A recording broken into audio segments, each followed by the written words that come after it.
Salut à tous, c'est Isoni. On se retrouve aujourd'hui pour parler de l'épisode 6 de la saison 2 des Anneaux de Pouvoir. Voilà, personnellement, c'est un épisode que j'ai regardé hier soir, que j'ai vraiment kiffé. Il y a pas mal de trucs voilà, qui sont plutôt intéressants. Je vous propose qu'on parle de ça en vidéo. Donc voilà, je vais donner quand même mon avis sur l'épisode. Même si ce dernier n'est pas parfait, il y a quand même beaucoup de choses que j'ai beaucoup appréciées. Et puis on va surtout parler d'Anatar, qui franchement, je trouve que l'acteur, le rôle est vraiment fait pour lui, et je pense qu'il y a pas mal de choses à dire sur ça.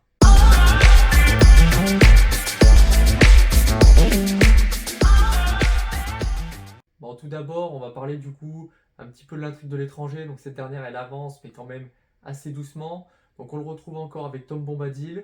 Et voilà, on constate que ce dernier a une sorte de vision, une sorte voilà, de vision ou de rêve, où il voit que voilà, Dory a des problèmes, et il se demande si voilà, il pourra la sauver ou pas, il sait pas trop ce qu'il doit faire.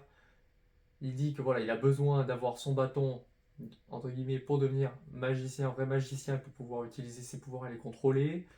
Donc Tom Bombadil l'amène dans un endroit où voilà, il y a plein d'arbres et il lui fait comprendre que voilà, dès qu'il sera vraiment prêt, en gros c'est un peu enfin, le bâton viendra à toi.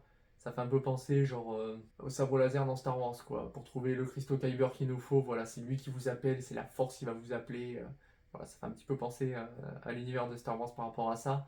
Mais voilà, donc on comprend que ce dernier, il a un peu, on va dire, le cul entre deux chaises. Il sait pas s'il doit, on va dire, arrêter sa destinée pour pouvoir aller sauver Nori, ou si jamais il doit vraiment attendre, trouver entre guillemets son bâton pour pouvoir contrôler ses pouvoirs et entre guillemets combattre le mal. Et Tom Bombadil lui fait une petite référence du coup à ce que Gandalf disait à Frodon dans la communauté de l'anneau quand ils étaient dans la Moria. Est-ce que ce serait encore un indice pour nous faire comprendre du coup que l'étranger c'est Gandalf? Moi, comme je vous l'ai dit dans les précédentes vidéos, si vous les avez regardées, je pense que voilà, ils vont essayer. En fait, j'ai l'impression qu'ils font un peu comme dans cette saison 1. Dans la saison 1, ils essayaient de nous faire croire que l'étranger c'était Sauron, alors que ça se voyait à 10 années-lumière que c'était pas Sauron. Là, j'ai l'impression qu'ils veulent nous faire croire à 2000% avec plein de petites intrigues, plein de petits spoilers, de petites références, voilà, que vous voyez, l'étranger c'est Gandalf.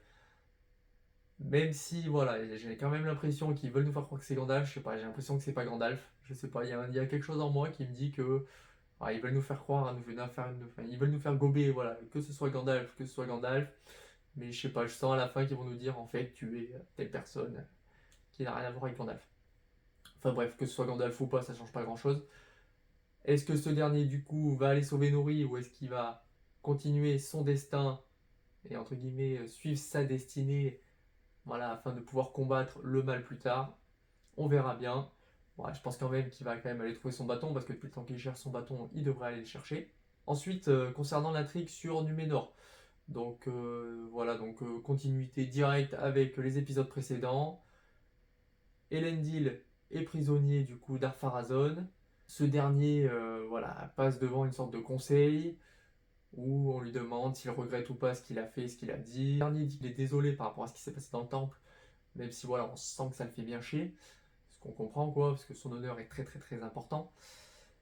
Après du coup, on lui demande ce dernier de prêter allégeance au nouveau roi de Numénor, Ar-Pharazôn. Et voilà, ce dernier, voilà, il peut pas, parce que pour lui, la vraie reine, c'est Myriel. Il le dit clairement, et voilà, il est fier de ses idéaux et de ses convictions. Il est sûr que c'est le bon choix. Donc, il ira emprisonné, et vu que ce dernier croit beaucoup, on va dire, aux anciennes croyances de Numénor, donc avec tout ce qui est les Valar, tout ça, et bien il propose de lui faire un jugement comme aux anciens, comme dans l'ancien temps, en gros. Donc le jugement de ce dernier, ça va être une sorte d'exécution, voilà, où il va être mis dans l'eau et il y a une grande créature qui vont appeler voilà des fonds marins, une créature entre guillemets un peu mythologique qui va venir et c'est cette dernière qui décidera si ce dernier est digne ou pas de vivre. En gros, son destin, il est mis entre les mains des Valar, des dieux. Sauf qu'Elendil ne subira pas le châtiment, car c'est Myriel qui prendra sa place au dernier moment. Donc ça, voilà, pour toutes les personnes qui ont vu les bandes annonces, ce n'était pas un spoil. On sait très bien que c'est Myriel qui se retrouve devant la créature dans l'océan. Donc Myriel prend sa place parce qu'Elendil donc a agi en son nom. Du coup, selon les lois ancestrales de Numénor, elle a le droit de prendre sa place. Donc voilà, on sent qu'Ar-Pharazôn, ça le fait chier. Bon, il se dit, bon, bah tant pis, hein, il faut bien qu'il y en ait un qui meure. Enfin, c'est ce qu'il espère du moins. Du coup, Myriel est accompagnée du coup au niveau de l'eau.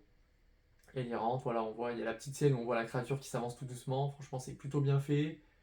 Enfin, elle est attirée dans l'eau d'un coup donc par la créature en question. Donc ça, c'est typiquement les scènes qu'on voit dans la bande-annonce. Voilà, il n'y a rien de plus. La scène elle est un tout petit peu plus longue. Et voilà, au bout d'un certain temps, tout le monde pense que Myriel, elle est morte. Mais en fait, la créature la renvoie du coup sur la terre ferme au niveau du coup d'Elendil, de là où il y a les gardes, Ar-Pharazôn et ses conseillers. Et Ariane aussi, la fille d'Elendil. Et du coup, voilà, Elendil directement va vers Myriel et il crie en gros gloire à Myriel, reine de Numénor, tout ça. Ar-Pharazôn, il est dégoûté. En fait, son petit coup d'état qu'il a eu là, ça a servi à rien.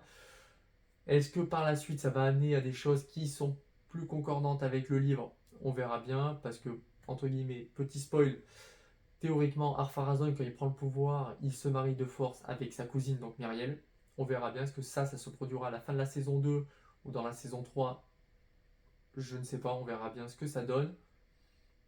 Donc voilà, en tout cas, vu que Myriel, elle n'a pas subi le châtiment des Valar, voilà, enfin, c'est sûr que pour tous les gens, pour toutes les personnes qui étaient présentes là, voilà, Myriel, ouais, ils vont se dire, c'est notre reine, quoi, c'est pas possible, la meuf, elle a survécu au châtiment avec la créature des fonds marins, là, franchement, God save the Queen, hein.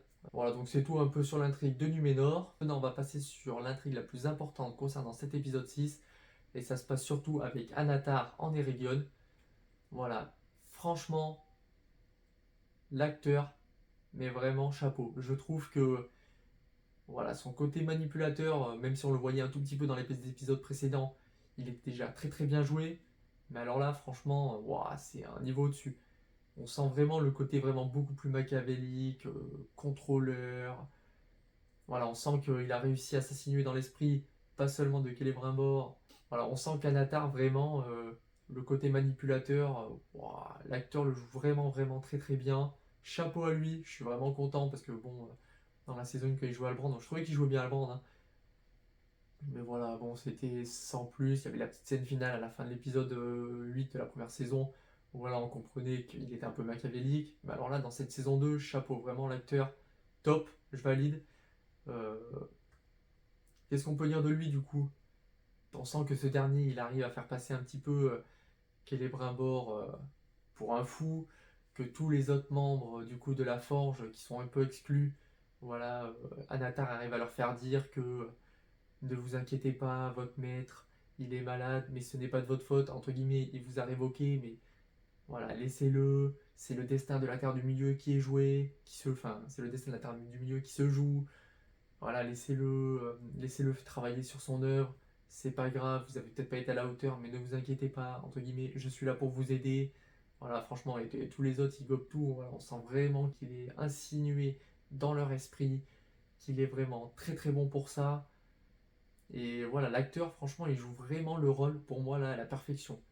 Ensuite, bon, il y a une petite scène que je pense qu'il y a des personnes qui vont trouver incohérente, c'est quand du coup Celebrimbor dit qu'ils ont besoin d'un mithril afin de pouvoir forger les 9 anneaux des hommes. Et du coup, bah, tous les autres elfes qui travaillent dans la forge lui disent que voilà, il n'y en a plus, qu'ils ont envoyé plein de messages en Moria à Khazad-dûm mais qu'il n'y a eu aucune réponse. Et du coup, voilà, Anatar dit ne vous inquiétez pas, j'irai en chercher. Donc ce dernier, il retourne en Moria, donc il va ultra vite, alors qu'il y a l'armée d'Adar et tout qui est autour, mais il y va ultra vite. Donc voilà, on suppose qu'il n'y est pas allé à cheval ou quoi, qu'il a usé de ses pouvoirs, certainement d'une forme de téléportation ou autre. Ouais, je pense qu'il s'est téléporté ou quelque chose comme ça. Il se retrouve du coup devant Durin 3 et il y a Durin 4 qui arrive, où ce dernier demande pour pouvoir finaliser la forge des anneaux du mithril. Donc Durin 3, le roi, qui voilà, on sent qu'avec son anneau, ouais, son avidité pour l'or, sa quête de richesse, elle est vraiment à son paroxysme. Ça fait beaucoup penser au film durant Le Hobbit, où Tror, roi sous la montagne solitaire, voilà, continuait toujours voilà, de vouloir acquérir des richesses et autres, ce qui a plus tard amené à l'arrivée de Smaug.